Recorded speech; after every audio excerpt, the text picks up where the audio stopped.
views and opinions expressed in this program are those of the participants and do not necessarily reflect the views of BronxNet or the program underwriters.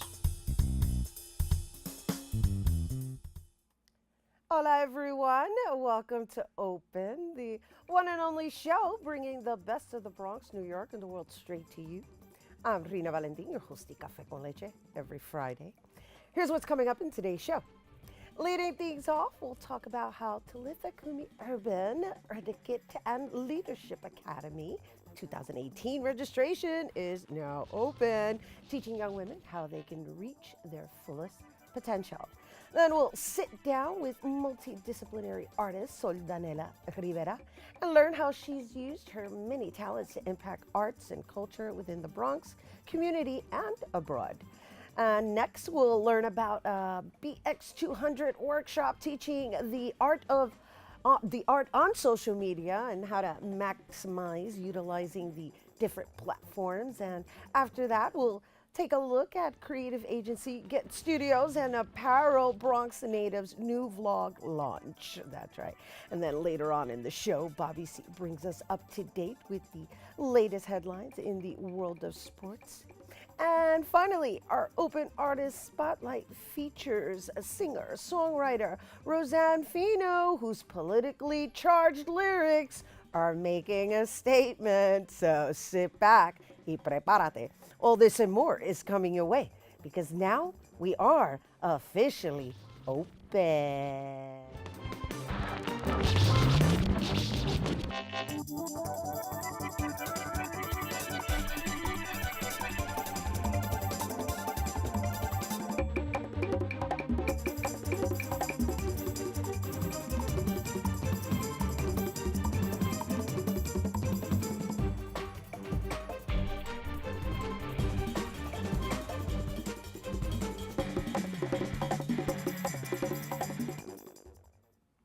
Hello and welcome to Open, everyone. I'm Rina Valentin, your host of Café con Leche for the next hour. Always inviting you to get social with us online, that is. Tweet us and follow us on Instagram at Open BronxNet Television and or like us on Facebook at Open BronxNet Television. And of course, don't forget while you're there, follow me on Twitter, Instagram, FB, Snapchat, and LinkedIn and Insta Stories at Rina Valentin. So Talitha Kumi Urban Etiquette and Leadership Academy aims to teach the young women in our community etiquette, social skills, leadership training, all while inspiring them to reach for their dreams. And on Saturday, September 25th, they will begin holding an information session and registration enrollments for their 2018 session. So joining us now to tell us more, we welcome the founder of Talitha Kumi Urban Etiquette and Leadership Academy, Lady Pamela Damon. Hi, Raina. How are you? Hello and welcome. Welcome. Thank you. It's a pleasure. It's always a pleasure to see you. We love having you here. Thank we you. love the work that you're doing, and I especially love following your progress. So let's just begin with the term Talitha. Let's share with our viewers what that means. Okay, Talitha Kumi is Hebrew for damsel arise. Damsel is daughter, young girl. And so what had happened was, this is biblical, where there was a young girl who was sick. She died. And her family said she has no life. Family got together, prayed. She was brought back to life. Jesus came, touched her, brought her back to life. Our foundation is we're breathing life into young girls. We're telling them that there's nothing that can stop them. You know, their community may say, you have no life, you have no future. But we're saying, no, we're breathing new life into you. We're giving you confidence. We're giving you self-esteem. We're giving you tips on beauty and etiquette and leadership so that you can breathe life into your next generation of young sisters. So this is beautiful. That's a beautiful metaphor. Thank you for sharing that. Now, let's just talk a little bit about the, I guess, the business of etiquette training, right? It's a very rare thing you hear about, and I'm just curious to know how your success has been here, primarily in the Bronx. In the Bronx, yeah. It's shocking because when I have been doing this for 12 years in Queens, brought it to the Bronx, didn't know how it was going to be perceived because it's considered urban. This is urban New York. Bronx, who cares about etiquette really? That's what a lot of people are saying. Who cares about that? These girls are more concerned with the latest sneakers, the latest hairstyles. Who cares about what fork to use, how to sit correctly? And when we started registration, we only did it for 2 days. We said, let's see how it's going to go. We'll do a 2-day camp, see how it goes. It blew us away. Parents were calling saying, look, I need my daughter in there. I need for her to gain confidence. I need for her to learn how to sit. I need for her to learn how to speak correctly, how to be engaging. And when the parents realized that it wasn't just about etiquette, it wasn't just about what fork to pick up, it wasn't about how to sit with your legs crossed, but it became more of deciding that they wanted to do better, that they started deciding that they wanted to discover who they were. We were giving them the tools to see that they had so much more to offer than just the latest hairstyles, which is fine. We want the great hairstyles, we want the latest fashions, but we want something more substantial. So it blew us away. So what are the age ranges that you work with primarily? Well, we started off at 11. It was supposed to be from 11 to 19. Once again, we started getting flack. No, my daughter's 7. Why does she have to wait to be 11? So we created a program for 7-year-olds. So it became 7 to 19. Then I started receiving emails from parents. My daughter's 21. She's entering college. She needs to start learning how to conduct herself doing interviews, job training. So we extended it to 23. Now we're at 23. I don't know how far it's going to go because mothers are now saying, what about us? And I'm like, okay, what about you? This is lovely. It is. This is lovely. I mean, we had you on air many years ago. Yes. And to hear this progress is really phenomenal. Can you believe it, Raina? No. It is awesome. It's awesome. It is. It's awesome. And really what's awesome is the interest in just learning etiquette, Yes. right? It's unfortunate, but it's kind of getting lost in the source. So it's really nice to have resources such as yourself that are implementing it back into our society, especially in our urban community. Right. Because that's where it kind of gets lost. It's like they become survivors, right? And there's Exactly. and you can't blame, right? Because it's like you have to be a certain way in order to just not be messed with. But that doesn't mean that when you're in a different environment, you can't have manners. Hello. That's it. Exactly. That's why we call it swag. It's etiquette with swag. So it's not we're not necessarily Fifth Avenue etiquette. We're urban etiquette. We're sophisticated, gifted, talented, wise, accomplished, graceful girls. But we still know how to roll with the punches. We still know how to dig our feet in the dirt, and get our swag on. But when it's time to sit down and conduct yourselves in a certain manner, we can do that as well. But we can still run with the boys and play basketball. And football and all that. Jazz. Exactly. And handball, because Oh yeah, urban. handball. Excuse us, handball. Yeah. Well, I don't do the Well, handball. I know because of the nails. I knew the you were going to say that. I knew you were going to say that. I'm looking at you going, well. Yeah, no, not handball. But we're excited. We're excited. Some of our girls are really out there. They're doing a lot of community work. We're handing out book bags. We're working with mentally challenged people. Our girls are going to nursing homes. So we're out there. We're out there. Contributing to the community as Exactly. well. It's beautiful. Exactly. So how do you select, and let's talk about the amount of seats allotted for your 2018 registration. Right. Well, it's a small number. We only accept 25 girls because we want it to be intimate. We want it to be where we know our girls. Our girls are able to come together and chat. So we have 25 girls, and it's the first 25 girls that apply. And so it's a registration online? It's not online. They have to be interviewed by you. Exactly. And we want them to see what the program is about. A lot of parents will call me and say, sign my daughter up. No, I will not make your daughter sign up. Your daughter has to want to be here. Right. It's not something that we want to force on them. Absolutely, yeah. absolutely. So really quick before we go, where do they go? Okay, it's not Saturday, it's Monday, September 25th. It's a 2 process. We're having a movie viewing, Raising Miss President. It's going to be at 815 Allerton Avenue, the Sands Banquet Hall, and we're going to be there from 6 to 9:30. And it's on September 25th. It's September 25th. All right. So once again, ladies, thank you so much, Lady you. Pamela, for being here with us. We love having you here. And congratulations Thank on you so all the much. wonderful work you're doing with the next generation. And once again, you guys, registration for Talitha Kumi Urban Etiquette and Leadership Academy, that begins on Saturday, September 25th. No, you said Monday. Monday, September 25th, excuse me, at the Sands, located on 815 Allerton Avenue in the Bronx. And for more information, you can visit Talitha, that's Talitha, Kumi, Cumi, academy.org. All right, we're taking a quick break, but coming up, we'll talk about multidisciplinary artist Soldanela Rivera, so don't go anywhere.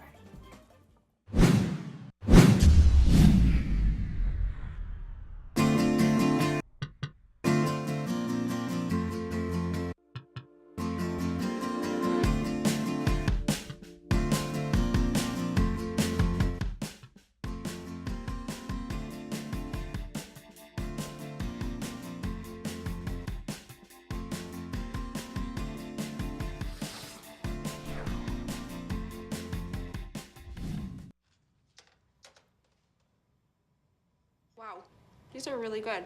You act surprised.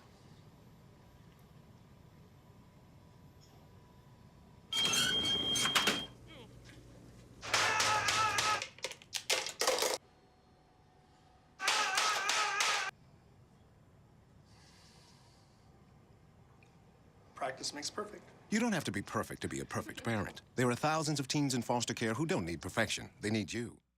Hello and welcome back to Open, everyone. Don't forget to get social with us. That's right. Tweet us at BronxNet TV and tweet me too at Rina Valentin while you're there. We want to hear from you. So our next guest has created her career by using her talents as a dancer, choreographer, actress, producer, and so much more.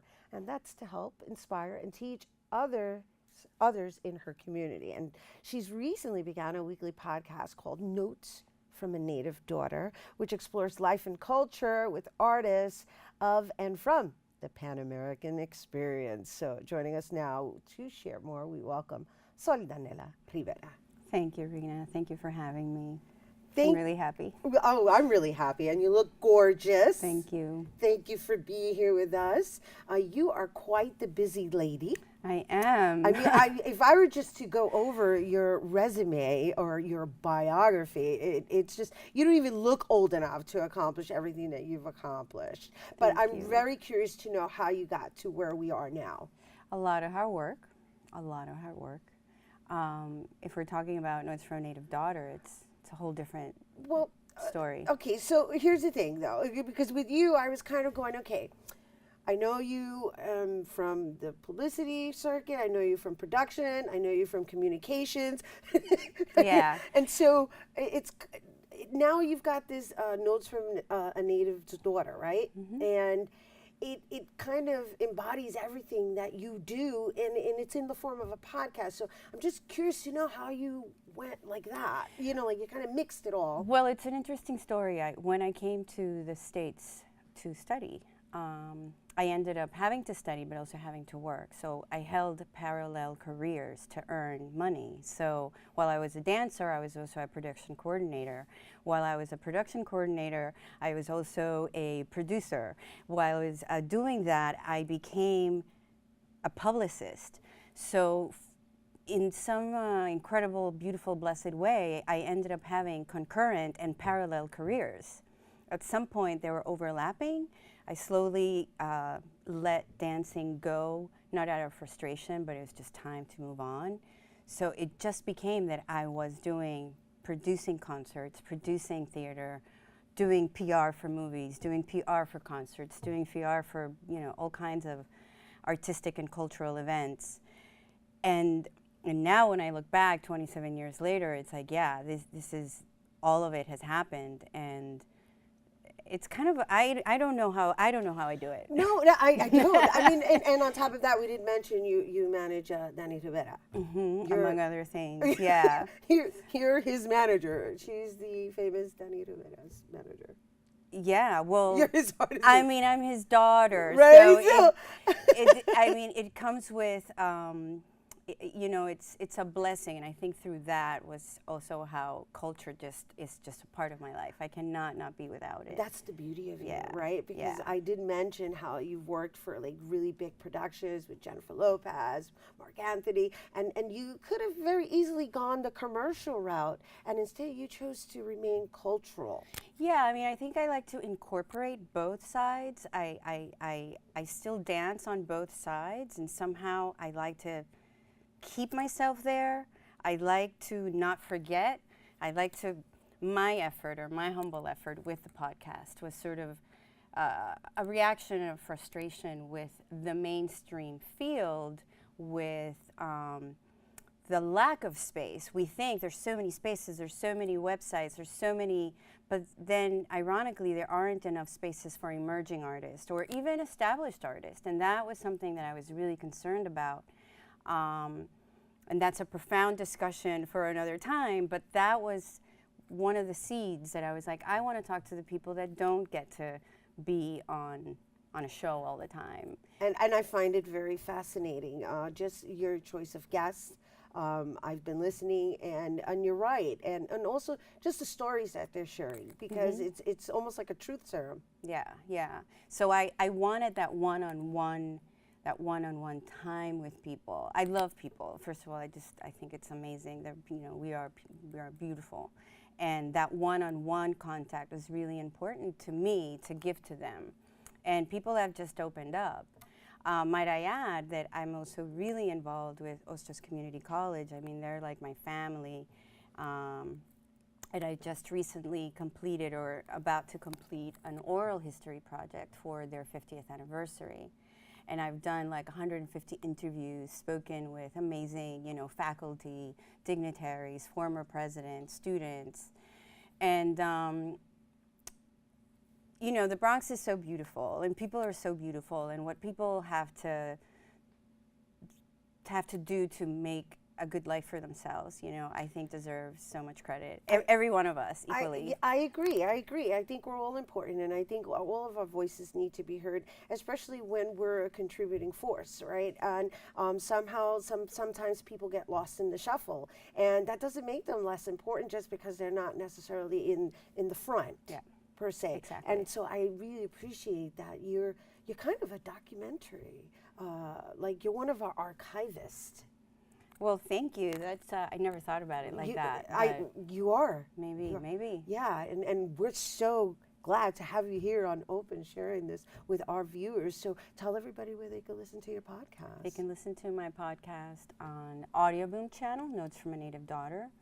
I've been working on a new platform that will be unfolded, I think, by October. It's, you know, now it's a massive amount of content because as of this week, I'm on week 64, so uninterrupted Sundays. So it's a lot to bring into the new platform, but I'm excited about it, and that'll be Notes from a Native Daughter. But for now, Audio Boom, and also on iTunes in the podcast section.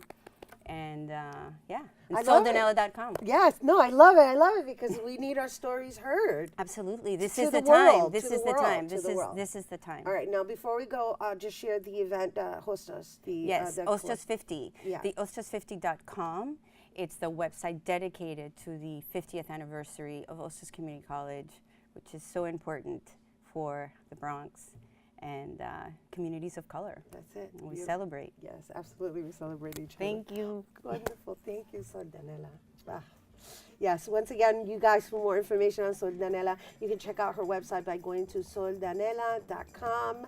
And, well, that's it. We have to take a quick break, but stick around. We're going to learn how you can use social media as a platform to market your artwork. Don't go anywhere.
welcome back, everyone. Make sure to stay connected to us. That's right. Like us on Facebook at Open BronxNet Television. All right, so on Saturday, September 9th, the BX200 will hold a workshop hosted by Ron Kavanaugh for those interested in maximizing their social media platforms in order to market their artwork. And so he's also going to be hosting a book giveaway as part of a new program named One Book, One Bronx. And joining us to discuss it further, we welcome Ron Kavanaugh. Thank you so much. Thank you for being here. Yeah, yeah. Oh my goodness. You know, I got to tell you, the one thing I have to acknowledge you for is really being this literary leader in just implementing reading into our space every single time you're here. I mean, I know we're doing the social media platform. We're going to discuss that as well, but you've never strayed away from stressing the importance of us reading. It's our culture, it's our history, they are our stories, what's in books. So I don't want people to lose track of that, lose sight of that. You know, my other job doing social media, so many people now think that social media and these kind of 140 character posts will replace reading, will replace writing. And what I'm trying to do is tell people, no, you must focus on books, you must focus on reading. Let's talk a little bit about that, Yeah. because we are going to talk about the marketing aspect that social media really serves in reaching a broader audience. Sure.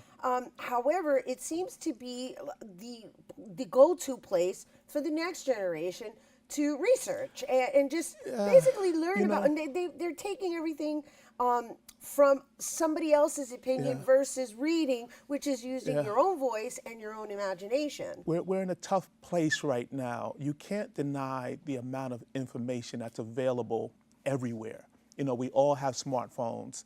Any question you have, you can answer on your smartphone. The problem with that is you're only getting that answer. You're not getting an expansive view of the topic. So if you want to know about, let's say, Malcolm X, you should read a book about Malcolm X. But nowadays what people will do is say, who is Malcolm X?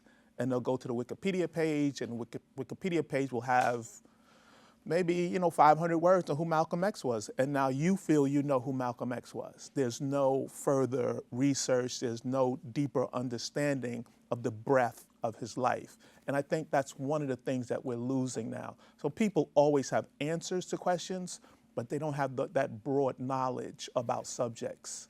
And I think that they'll lose that going forward. I don't think that'll change, sadly. Yeah, that is sad. It is sad. And I know that's a generation that we're living in. And with that, let's kind of switch over to your occupation, dealing with social media and dealing with social media advocating artists and how artists can use it to utilize it to actually promote their work further. And maybe you can give us a few tips here and there. I know that the idea is for them to attend the workshop, but I'm just curious. I'll give you a bunch of tips. Awesome. Let's do it. Let's do So it. the most important tip is just to jump in. Right. You know, so I talk to so many people, particularly older people, who, when I say older, I'm talking about 40 and up, Right. who just feel like, oh, social media is for young people. I don't want to spend time with that. The first thing you have to do is say, I have an audience, that there is someone, that might be 10 people, 20 people, there might be 2,000 people who are willing to follow you on social media. They are your family, they're your friends, but they're your fans. They're people who have purchased your artwork. And before you built a website or started social media, they basically only had one way to contact you, and that was to pick up the phone and give you a call, and if you were near the phone, and so on and so forth. Right.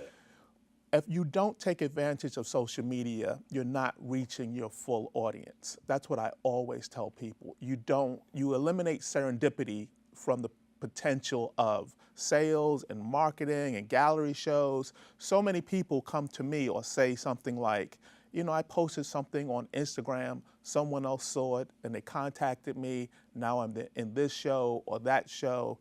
Right now at the Bronx Museum, we have up our big show for the year, the Artists in the Marketplace show. And they're primarily young artists, and they're all connected to the internet, and they're all networking with each other and networking with other artists. So that whole networking potential, if you don't go on social media, you're really losing out. No, it's the world And we you- live you in. know it too. Yeah, Yeah. well, it's Yeah. just the world we live in. And so, in dealing with these different age brackets Yeah. that you're referring to, do you feel that certain platforms serve certain age ranges better? You know, I think everyone, because it's so big, I think everyone should be on Facebook. Okay. There are 2 billion people that visit Facebook every month now. That is almost bigger than every country except for India and China. So when you think about that, just be on Facebook, just as a matter of course. Right. After that is Instagram. Instagram is just so visual and can be so beautiful. Take advantage of Instagram also. And Facebook owns Instagram, and they make it really simple to just kind of jump online and start right away. So yeah, just don't hesitate. I know it looks fearsome. I know you might have questions. You might think it's just for young people, or vice versa. You know, there's still a lot of young people who But have. that's why you're providing Yeah, this workshop right, exactly. to kind of engage the Right. And the don't- older generation into understanding how to but use just, it. But just artists in general of Artists. of all ages. Right. Because so often now we work 40 hours, and if you're an artist, you're usually working a 40-hour job plus doing your art after that or before that. So time is really of the essence for you. Right. So, you know, even just setting a schedule as to how you can do social media once, maybe 3 times a week, you know, in the evening or before you go to work, you know, take pictures. Everyone has a camera with them now. You know, take pictures of your art, take pictures of your community, take pictures of the focus of your mission, and just, you know, wait until you can like really get that up. You know, we can go on and on on this topic, and I would love to, and maybe we should have you back to just solely focus on the topic. Yeah. However, we're running out of Yeah, I hear time, and I know that you just really briefly wanted to mention the school, the book, the Back to School. Yeah, and the Back to book. School, yep, Yeah. is The Education of Margot Sanchez by Lillian Rivera. Lillian is from the Bronx. She'll be here. She'll be at St. James Park next Saturday at 3 o'clock. We have 100 free books to give away, 100 backpacks. So it's back to school, but the book is good for both parents and teenagers. And that's happening after the workshop. So the workshop is tomorrow. Right. The giveaway is It's next Saturday Okay, at got St. it. James Park. Awesome, great, thank you, Ron. Thank you. Woo. All right, once again, you guys, for more information on the BX200 workshop and on using social media, you can check out the website bronxmuseum.org/events. And for more on the free book giveaway event, you can visit onebookonebronx.com. Okay, we have to take a quick break, but coming up, we'll learn about the launch of Bronx Native's first blog. Well, Thomas, you've got prediabetes. But with more exercise and a change in diet, it can be reversed. I've tried exercising. It just makes me hungry for bacon. I love bacon, too. And who really likes to exercise? Not me. Me neither. Nobody. So we're good? What? Oh, you still have prediabetes. Big time. Behold, the angry giant. Behold, the angry giant. Behold, the angry giant. Behold, the angry giant. It only takes a moment to make a moment. Take time to be a dad today. Welcome back to Open, everyone.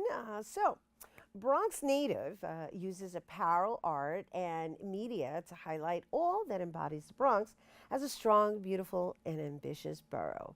And recently, they launched their first video vlog using yet another platform to continue their mission, showcasing their home, the Bronx. So joining us now to tell us more, we welcome one of the co-founders of Bronx Native, Maurice Grullon. Hello and welcome. Well, thank you for having me. Thank you so much. Well, it is our absolute pleasure, and I do want to compliment you just on the logo for Bronx Native, right? The logo. Yeah, it's so simple, but it makes such a strong statement. So let's talk a little bit about your graphic background and how you even chose that as your logo. Okay, so a little bit about my background. So I have a creative background. I actually graduated this year from the School of Visual Arts Congratulations. as a designer. So me and my sister is a fashion designer. She's actually at the moment in Parsons, the new school for fashion design. So we come from a creative field. We have all these creative skill sets.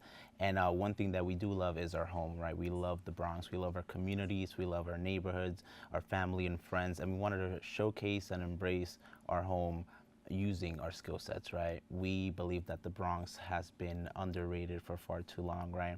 We believe that our culture is beautiful, and we want to do whatever we could to kind of put the Bronx on the map, right?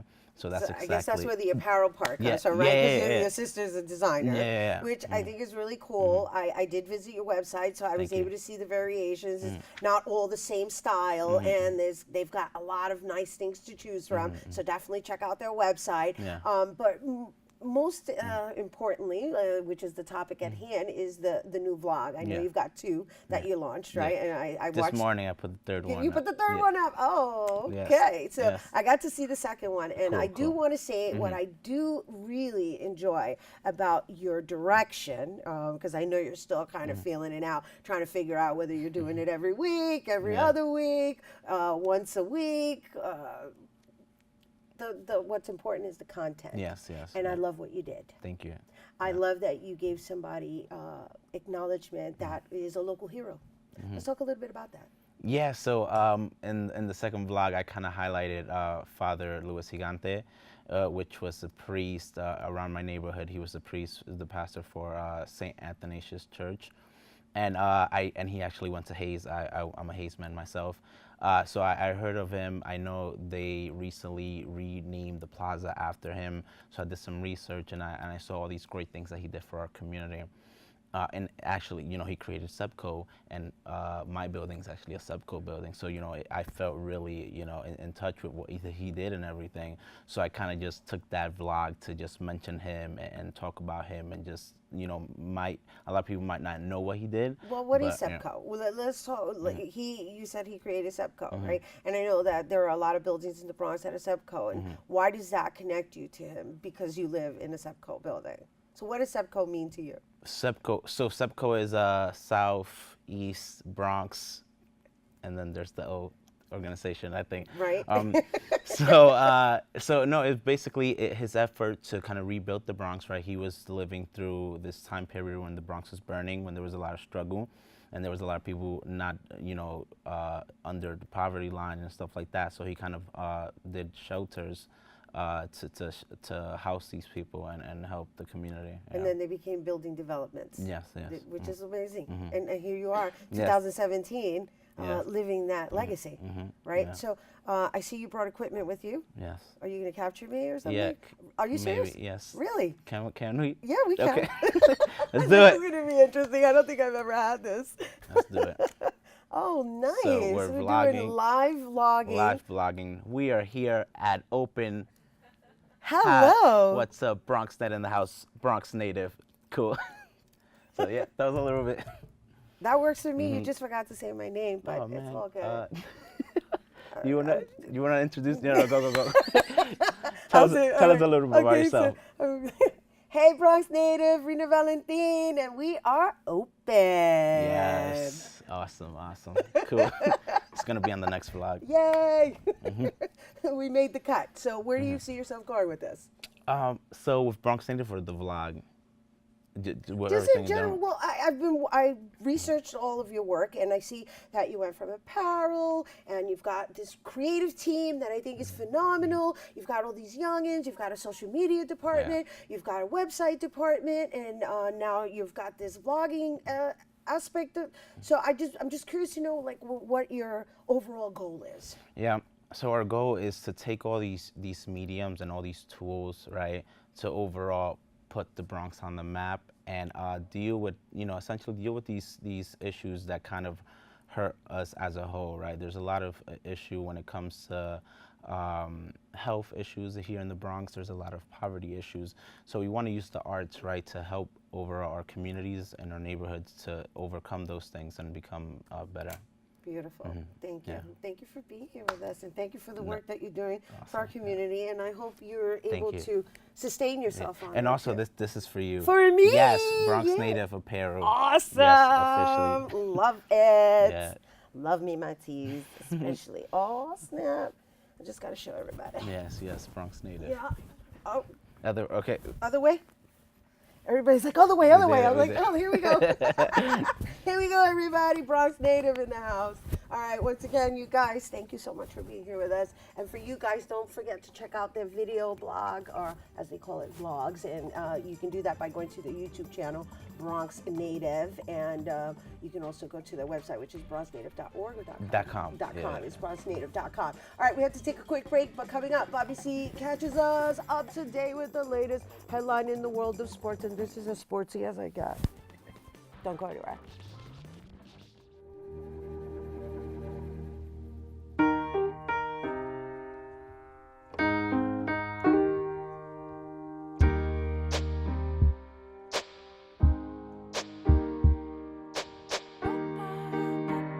And I can't change, even if I tried, even if I wanted to.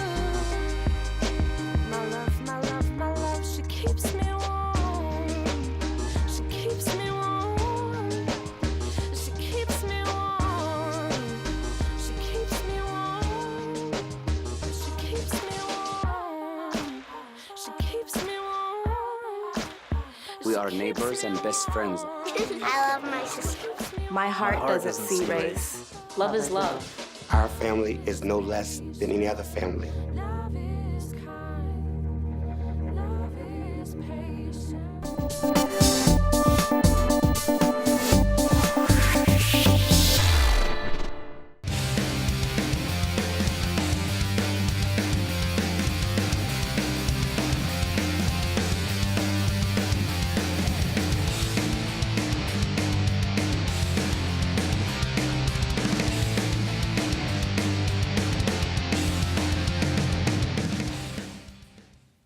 We begin our look at sports on the NFL gridiron, where the much-anticipated season got rolling Thursday night in the home of the reigning Super Bowl champions. But much to the chagrin of Las Vegas, who had the New England Patriots going undefeated during the regular season, the Kansas City Chiefs had other plans for Tom Brady and company.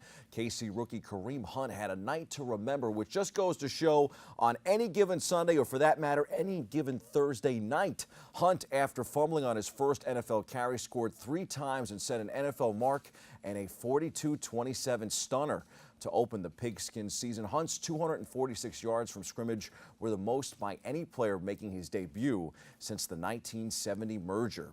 Former Jets and Bills head coach Rex Ryan won't watch his 2 former teams, he said this week when the 2 square off Sunday in Buffalo. Ryan said emphatically, hell no. That game kicks off at 1 p.m. on CBS. The Jets have usually played the Bills pretty well, but I'll take Buffalo at home in week 1. On Sunday Night Football, the rivalry continues between the New York Giants and the Dallas Cowboys. Dallas star running back Ezekiel Elliott will be allowed to play. A motion from a federal judge should come later today, and that will determine Elliott's future for a good portion of the season. If the motion is granted, Elliott will be allowed to play beyond Sunday's season opener, which he's already been cleared to play. If it's denied, Elliott and the NFL Players Association will have one last opportunity by appealing to the Fifth Circuit Court of Appeals and asking for an immediate stay. NFL Commissioner Roger Goodell on August 11 announced a 6-game suspension for Elliott, whom the league found to have caused physical injury to former girlfriend Tiffany Thompson on 3 incidents in July 2016 in Columbus, Ohio.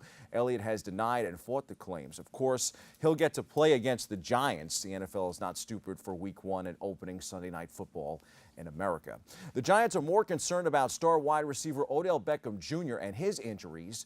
He has not been practicing and still uncertain of whether or not he plays on Sunday. Regardless, Eli Manning and company should be ready to roll in Dallas, a place where the team has had success. If I were a betting man, I'd say Beckham plays Sunday night and the G-Men win in Dallas. Zeke the Freaks presence aside.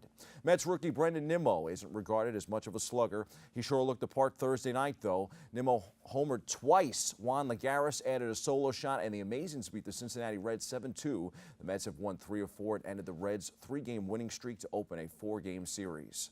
Nimmo has 40 homers in 564 minor league games and had just 2 in 168 major league at-bats before Thursday, making this an odd feat for the new Mets cleanup hitter. Well, you can forget about that David Wright comeback again for now, at least. The Mets made another series of medical updates, with the most significant news of the bunch being that infielders David Wright and Bronx boy T.J. Rivera will undergo surgery. Wright will have his right rotator cuff repaired, while Rivera will undergo Tommy John surgery to repair the partially torn ulnar collateral ligament in his right elbow. Add Michael Conforto to that list, and the Mets really have had a tough season when it comes to players going under the knife. The Yankees have battled their share of injuries, but the club is still very much in the thick of things. Despite blowing one game in Baltimore this week, Aaron Judge and Chase Headley hit 2-run homers. Starlin Castro and Todd Frazier added solo shots, and New York beat the Orioles 9-1 Thursday for its first series win at Camden Yards in 4 years. Didi Gregorius had 3 hits and scored twice for the Yankees, who closed to within 3.5 games of AL East leading Boston and strengthened their grip on the top of the American League wild card. Sonny Gray gave up 1 unearned run and 6 hits in 5 2/3 innings. The right-hander is 3-4 since he was acquired by New York in a July 31st trade with Oakland. He's been pretty solid and even better of late. The Pinstripers will need him if they expect to make a serious run in the playoffs this year. The Bronx Bombers are in Texas this weekend. Time for some quick hitters from around the world of sports. The New York Liberty will square off against the Washington Mystics Sunday in Game 1 of the WNBA Conference semifinals. Tip-off is at 5 p.m. at the world's most famous arena, Madison Square Garden. The NBA preseason is less than a month away. The Brooklyn Nets and the New York Knicks will get things rolling here in the Big Apple on October 3rd. NHL preseason is on tap as well. That gets going in just a week.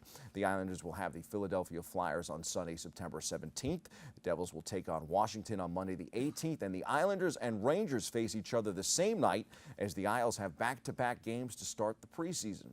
No one can accuse Alexander Rossi of lucking into this victory, folks. The 2016 Indianapolis 500 champion, a guest on our show this past May, was dominant on Sunday in Watkins Glen. From the moment they arrived in New York on Thursday, they boasted the fastest car on the track. The 25-year-old California native was one of 3 drivers to finish in the top 5 in both practices on Friday, scored the pole on Saturday, and led 32 of 60 laps en route to picking up that elusive first win of the 2017 season. We'll have a full report from Watkins Glen next time on the show. The IndyCar Series wraps up this weekend in Sonoma. A crash by points leader Joseph Newgarden Sunday at the Glen has set up a showdown between him and Scott Dixon in the final race of the season. And on a final sports roundup note, if you know any New England sports fans, when they come over your house, make sure to hide the silverware. The Patriots have been busted before for cheating, and now you can add the Boston Red Sox to the list. They are thieves. For decades, spying on another team has been as much a part of baseball's gamesmanship as throwing up and in, but the Sox have apparently added a modern twist. They used an Apple Watch to gain an advantage against the Yankees and other teams, according to reports. Investigators for Major League Baseball have determined that the Red Sox, who are in first place in the American League East, very likely headed to the playoffs, of course, executed a scheme to illicitly steal hand signals from opponents' catchers in games against the second-place Yankees and other teams. The baseball inquiry began about 2 weeks ago after the Yankees general manager Brian Cashman filed a detailed complaint with the commissioner's office that included video the Yankees shot of the Red Sox dugout during a 3-game series between the two teams in Boston last month. Tis, tis. We hit the C-list for a man that had too much integrity for that.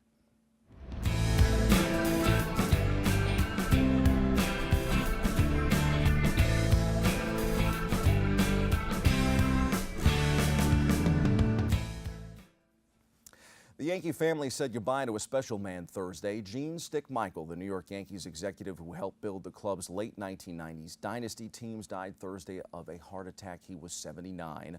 The former Yankee player served as Yankee manager in 1981 and 82 and as their general manager from 1990 to 1995. During his time as GM, he restocked the farm system and built the core 4 of Derek Jeter, Andy Pettitte, Mariano Rivera, and Jorge Posada via the draft or free agency. He also traded for the feisty Paul O'Neill to shape the group that helped the Yankees win World Series titles in 1996, 1998, 1999, and 2000. What I will remember most about Stick is his honest assessment of players. He was always great to speak with at the ballpark, whether it was Old Timers Day or any day for that matter. He would give as much of his time to a local sportscaster as he would to a national one. Gene Michael may be recalled for his aw shucks kind of way, but make no mistake about it, few people have stood their ground when it came to George Steinbrenner and were around long enough to tell you about it. Sometimes what was right for the Yankees was to defy Steinbrenner. Michael once recalled the day that Steinbrenner, frustrated with a young center fielder named Bernie Williams, phoned him and ordered him to cultivate offers from other teams so the Yankees could pick the best offer and trade Williams because it wasn't working. Michael believed in Williams and his talent and had no intention of trading Williams, but Michael called every other team as Steinbrenner had ordered and talked to rival executives about everything and anything other than Bernie Williams. Michael reported back to Steinbrenner that he had talked to other teams and hadn't gotten one offer for Williams. Williams was in center field for the team's 5 World Series appearances and 4 titles from 1996 to 2001. Here's to hoping the Bronx Bombers can win it all again this season in memory of Gene Stick Michael. That's your sports. I'm Bobby C.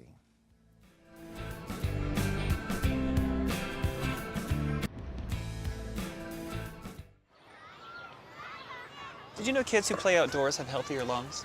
Totally. I did. Did you know that boys that play with dolls make better husbands? My son has lots of dolls. But did you know terry cloth diapers breathe better? I did. It's totally true. Oh, yeah. Did you know that strollers have the right of way on a sidewalk? Yes. Yep, I did. Did you guys Did you know that kids who eat breakfast have higher GPAs? Yeah, I know. Yeah. That's actually what I was going to say. Did you know babies should never touch silver? It's really bad for them. I knew that. Did you guys know that statistically friendly kids have more friends? Mm-hmm. Yeah. That's obvious. Did you know most people think they're using the right car seat for their kid, but they're not?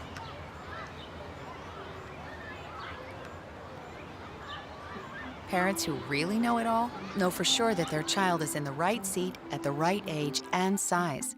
Visit safercar.gov/the right seat to make sure your child is protected. I'm putting that on my blog. I just put it in mine. Welcome back to Open, everyone. It's now time for this week's Open Artist Spotlight. The Open Artist Spotlight is made possible in part with public funds from the Bronx Council on the Arts through the New York State Council on the Arts Decentralization Program. Today's spotlight shines on a singer-songwriter whose passion for music began at an early age when her parents first began to take her along with them to concerts, that is. She moved to the big city at just 17 years old to pursue her career in music and has since released 2 EPs. Performing now on our Open Artist stage, we welcome Roseanne Fino.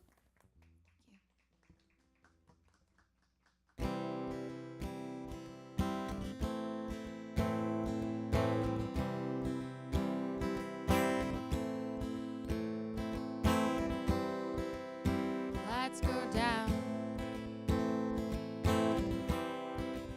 The air is cool when you glance around. Till the actress speaks, no one feels safe and sound.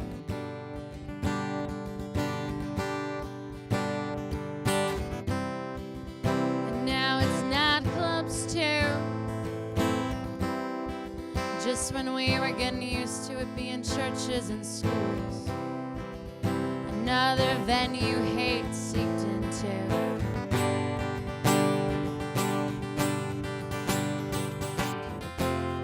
And if you're not tired of the news, and if you think there's really nothing we can do, then how can we ever get closer to free?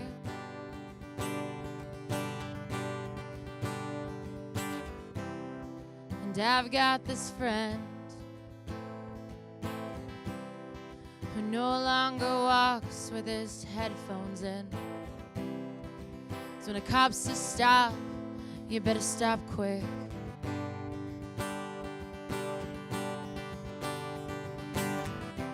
And he's turned to his religion.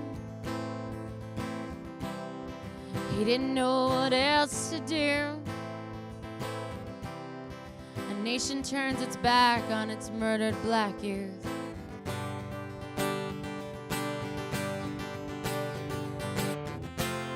And if you're not tired of the news,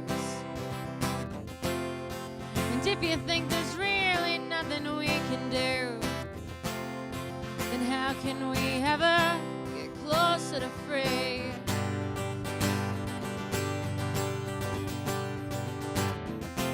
And if you're so scared of your fellow man, you always keep a pistol by your right hand, then don't say that you're sorry when another kid dies. But as for me, I'm turning off the TV. And as for me, I'm taking my screams to the street. And I'll scream that I'm sorry. I'll scream that I'm sorry when another kid dies. And I'll scream that I'm sorry. I'll scream that I'm sorry when another kid dies. And as for me, I'm turning off the TV.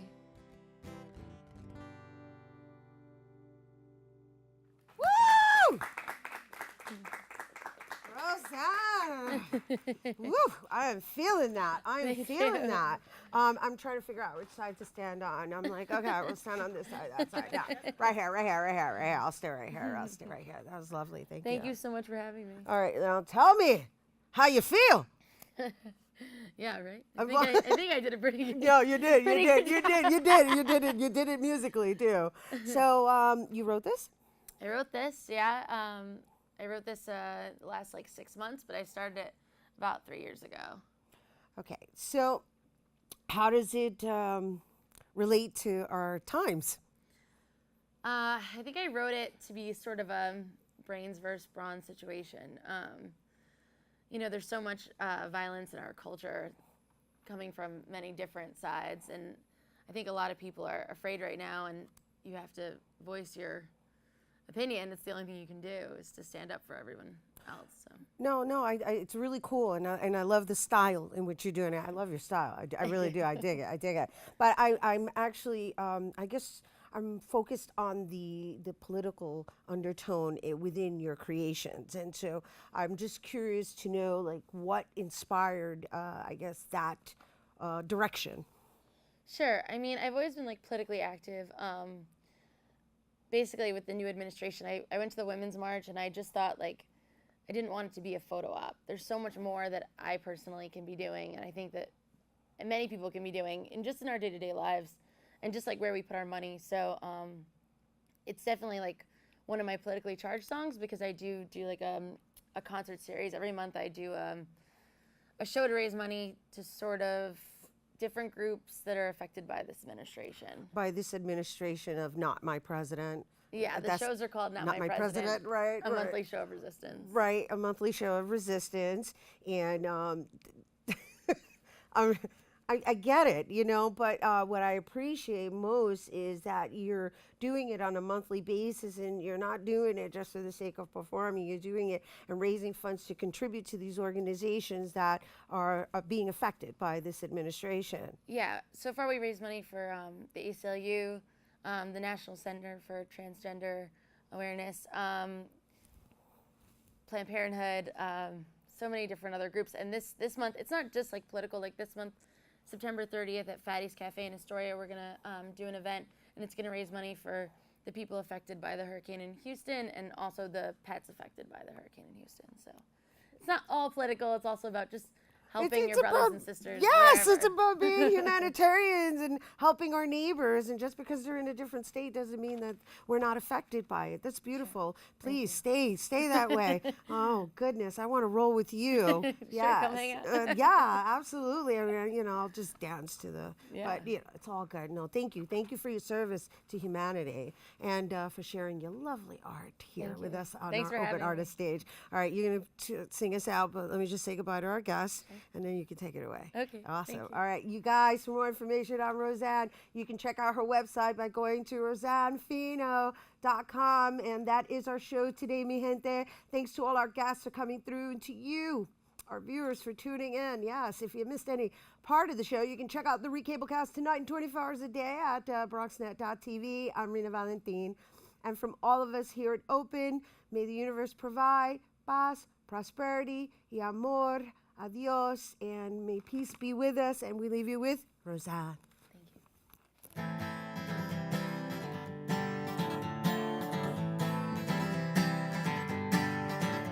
Well, I'm on the train platform, hands in my pockets, touching my phone, and I'm thinking of calling to see where you are, to see if it's far, or maybe I'll just stay here staring at the stars.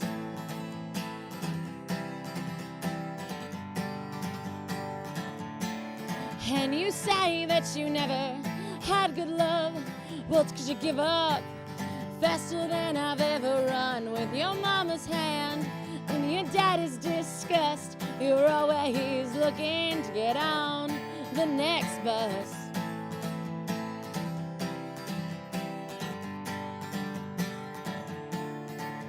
And I can't help thinking that love is cruel. And I can't help saying that I could change for you. And the devil says, don't you dare make a deal with me. But the night grows cold when you're tired of being lonely. And you want to compare our scars like they're maps to prove how hard it was for us both to get to this stage. But I'm tired of that game. It always ends up the same, so I'm throwing the white flag in this war of pain.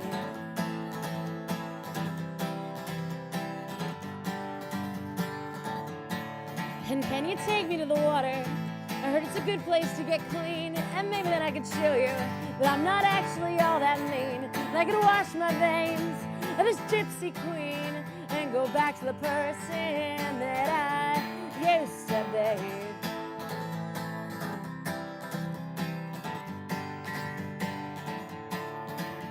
And I can't help thinking that love is cruel. And I can't help saying that I could change for you. And the devil says, don't you dare make a deal with me. But the night grows cold when you're tired of being lonely. So I've been thinking about heading south and finding the crossroads that Robert Johnson wrote about, and asking for forgiveness, for some kind of truth, and asking if I deserve something good like you.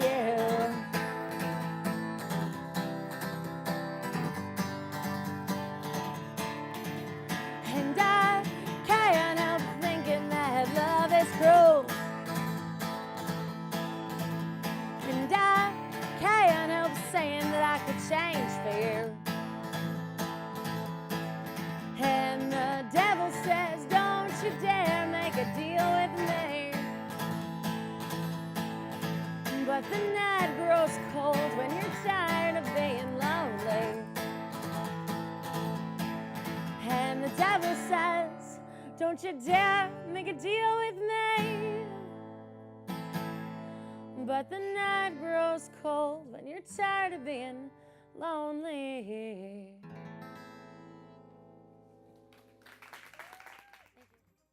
Morning, Gary. We are GetSchooled.com. You want a college education, don't you? Gary, financial aid forms. Biology homework, G. Picking a college, man. You and us go together like tacos and Tuesday. And I love tacos.